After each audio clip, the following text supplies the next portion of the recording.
Hello and welcome to In Your Spare Time. I'm Theo Downs-Le Guin, and this week I'm thrilled to introduce a reading from Ursula's blog by Omar El Akkad, which he recorded in April 2025. Omar's self-introduction is characteristically modest, and I know if I say too much it'll make him cringe, but I'll at least take a moment to recognize his most recent book, One Day Everyone Will Have Always Been Against This, which won the National Book Award for Nonfiction in 2025 and is available from Knopf.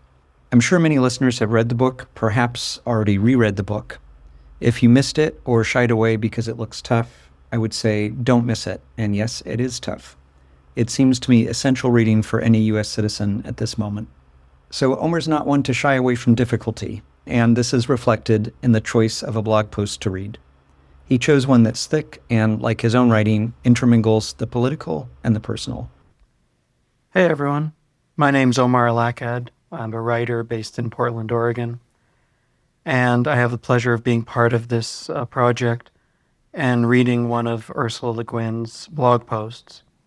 The one I'm reading is number 4, Someone Named Delores. October 2010. A sentence in a story has been troubling me. The story by Zadie Smith was in the New Yorker recently, October 11th, 2010. It's in the first person, but I don't know whether it's fiction or memoir. Many people don't even make the distinction, now that memoir takes the liberties of fiction without taking the imaginative risks, and fiction claims the authority of history without assuming the factual responsibilities. To my mind, the eye of a memoir, or personal essay, is a very different matter from the eye of a story or novel. But I don't know if Zadie Smith sees it that way.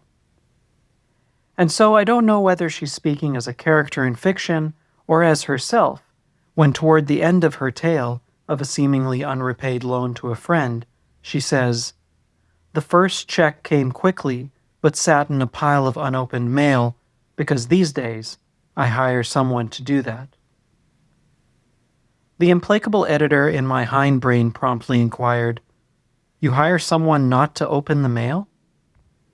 I silenced the meddling reptile, but the sentence continued to bother me. These days, I hire someone to do that. What's wrong with that? Well, I guess it's the someone. Someone is no one. The nameless nobody hired to answer the mail of a somebody with a name. So at this point, I'm beginning to hope that the story is fiction, and thus that the narrator is not Zadie Smith, because this doesn't sound like the voice of a writer highly sensitive to class and color prejudices. It reminded me, in fact, of the dean's wife, when I was a lonely assistant professor's wife, who couldn't leave "my housekeeper" out of her conversation for 5 minutes. She was in such a state of admiration of herself for having the grand house that required keeping, and the housekeeper to keep it. But that was silly, naive, like Mr. Collins continually mentioning, "my patron Lady Catherine de Bourgh." The statement, "these days I hire someone to do that," has a harsher ring to it. And so what? Why shouldn't a highly successful writer hire help and say so? And what skin is it off my nose? Envy, of course, in the first place. I am envious of people who hire a servant with perfect assurance of righteousness. I envy self-confidence, even as I dislike it. Envy coexists only too easily with righteous disapproval. Indeed, perhaps the two nasty creatures live off each other. And then, annoyance. There's an "of course" implied in "I hire someone to do that." And there's no "of course" about it. But people think there is, and this kind of talk encourages them to think so, which annoys me. It's a widespread illusion. A writer, a successful writer, a real writer, doesn't do her own mail. She has a secretary to do it, as well as helpers, amanuenses, researchers, handlers, Lord knows what. Maybe an editor's hole in the East Wing, like the priest's hole in old British houses. I imagine writers commonly had secretaries a century ago. Henry James did, sure enough. But Henry James was not exactly your average writer, right? Virginia Woolf didn't. Among writers I know personally, only one has a secretary to do mail. To me, it seems a prerequisite of the extremely successful, and of a magnitude of success that daunts me. Privacy to be with my family and do my work was of the first importance to me. So when I began to need help answering my letters, I found it extremely difficult to convince myself that I needed it badly enough to justify my hiring someone, bringing a stranger into my study, setting myself up as a boss. I always had trouble calling Delores my secretary. It sounded so pompous. Echoes of my housekeeper. If I had to speak of her to strangers, I said her name or my friend who does mail for me. But I knew that this latter phrase was one of the mildly devious devices by which we handle guilt, the ways we try to reintroduce humanity into the relationship of hirer and hired, which inevitably, to whatever slight a degree, involves inequality, the raising up of one and degradation of the other.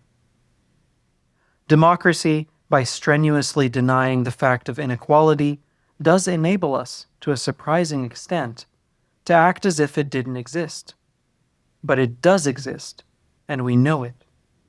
So our job is to keep the inequity of power as small as possible, and refuse to let our common humanity be reduced, however slightly, even by a careless word, by an assertion of unequal worth. My envy of writers who hire a person to handle their mail and annoyance at people who assume that I have such help are really quite mild. But they are painful now, because I did have someone, but I have lost her. Dolores Rooney, later Dolores Pander, was my helper and dear friend. 30 years ago or so, I finally got up my courage and asked around for a professionally competent and discreet person to give me a hand with my letters, which were getting beyond me. Our mutual friend Martha West, who had worked with Dolores as a secretary in an office, recommended her. She was then working as a manager/agent for a dance company. We rather nervously gave it a try. I had never dictated anything to anybody, outside beginning French courses where you very slowly and clearly read a dictée in French to students who very slowly and inaccurately write it down. Dolores had taught herself shorthand and was a whiz at it, a skill now, I suppose, almost entirely lost. And she'd taken lots of dictation from lots of dictators. She coached me in composing a letter orally and encouraged me with praise. She was an excellent teacher. And also, she'd worked and lived with artists, painters, dancers, and was used to artistic temperamental peculiarities, having a few of her own. We got to doing letters quickly and easily, and I soon began to draw on her as a collaborator in composing the letters, what to say and how to say it. Does that sound all right? What if you said this instead of that? What on earth am I going to write to the man who sent me the 600-page manuscript about fairies on Venus? This one's a whiner. You don't have to answer him.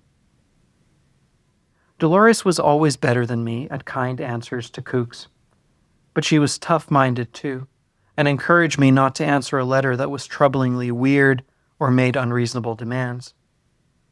She got to be so good at replying to the eternally repeated questions that I could hand her a letter and just say, "Idea for cat wings."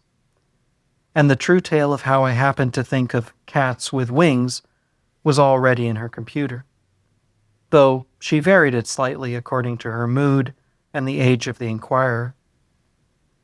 She had a gracious, graceful tone in discouraging problematic requests by explaining why I couldn't personally reply just now. She covered for me beautifully. She loved to answer children's letters, even when they were the mechanical kind some teachers make kids write. The open kindness and generosity of her spirit lent all my correspondence a quality it would never have had without her collaboration. She never came more than once a week, usually only once every 3 or 4 weeks. I'd do the most urgent business correspondence and let the rest and the fan mail pile up. She got a computer before I did, and it eased her work a great deal. When I got one, it didn't make much difference at first. But when email really got going, I began to be able to deal with all the real business myself. Still, Dolores and I together handled non-urgent business, the fan letters from readers, and what we called the gimmies, the letters everybody who becomes visible to the public gets, asking you to do this, gift to that, endorse this book, speak at that good cause, etc. Even if you can't possibly say yes to them, most such letters are well-intentioned and deserve a civil no. Dolores said no thank you in every possible way, always politely. It was a great burden off me. She said that the gimmies were boring, but just various enough to be entertaining too. As for fan mail, letters from readers have always come to me on paper only, my crude but effective way of keeping the volume down. The letters people write me, often with pen and ink, or in pencil, crayon, glitter, and other media if they're children, are ever amazing, giving me immense pleasure and reward. But they are also never-ending. I knew there was no way I could handle the load if I tried to read and answer them on my website or on email. But I have always felt that such letters deserve a reply, however brief, and for years Dolores was my invaluable aid in answering them. We loved each other as friends, but didn't have extensive contact outside our work sessions. She was a busy woman. She soon became the writer Jean Auel's secretary 4 days a week, and was agent and manager for her husband, the painter Henk Pander. When her parents grew old and sick, she looked after them, and late in life she adopted and brought up her granddaughter. Our friendship was expressed mostly during and in our working relationship. I always looked forward to Dolores coming, and we always spent half the time talking, catching up. Once, when I was scared by a stalker, she and Henk gave me wonderful, immediate support. As the years went on, she seemed to grow shyer and more withdrawn from her friends than she had been. I do not know why. She told me once that she liked coming to work with me because we laughed together. Her computer began to get out of date, and her life was complicated by various issues. Her energy was being overtried. She couldn't or didn't want to figure out how to help me with e-correspondence the way she did with paper mail, which she took home along with dictated answers or suggested notes from me. So I came to do all the email and most of the letters, leaving her only some gimmies and no thank yous and those fan letters that needed only acknowledgement. Dolores's joy in life had been visibly flagging for a long time when she was diagnosed last year with cancer. At first it seemed local and curable, but proved to be metastaticizing. It killed her in a few months. There was a brief and lovely respite or remission for a few weeks late in her illness, when we were able to visit with her quite often and laugh together as we had used to laugh. Then the cruel disease closed in again. She died a few months ago, attended with great tenderness by her husband. I find it extremely hard to talk about people I loved who have died. I can't now make a proper tribute to that complex and beautiful woman, or say more than that I miss her friendship in every way. Without her, I've had to give up the effort to answer fan mail, at least temporarily. As for the gimmies, some of them get answered, some of them don't. I suppose I could hire someone to do that. But I doubt that I will. I can't put my heart into it. So when I was asked to be part of this project, of course I jumped at the opportunity. I, like most writers, not just in Portland, but I suspect most everywhere in this country and beyond, I'm a huge fan of Ursula Le Guin's work. I found it life-changing in so many respects. It was one of those moments where you feel like a door has been flung open, and you may not have the talent to walk through it, but at least you can see that it has been opened for you by someone with far more talent and far more sight. And I think the reason I chose this blog post in particular, which is one of the longer ones, I believe, is because I think I find it very fascinating to watch a great writer struggle with uncertainty. And in this case, you get towards the end of this blog post and you have the author admitting that she has a very hard time talking about people she loved who have died. But I think there's more uncertainty that runs through this entire post. This uncertainty about one's place, someone who is so conscious of class and inequity, writing about this situation that to her is referential to class and inequity. And I thought it was a really fascinating piece of writing, as so much of Ursula Le Guin's writing is. A little while back, I was on an advisory board for a literary group that was doing the very preliminary work on a residency in Ursula Le Guin's house.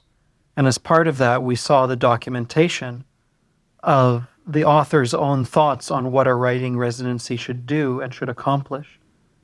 And I think it was the first time in my writing career that I saw the outline for such a residency that was clearly done by somebody who really cared about writers and who knew exactly what goes into writing, the difficulties, the uncertainties, the self-doubt, and wanted to create the conditions to ease those as much as possible.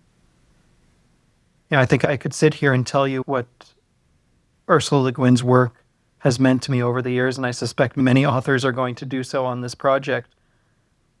But I think in addition to that, both in this post and in so much of her writing, and clearly in how she thought about writing and writers, there's an immense amount of care for what it takes to perform this craft.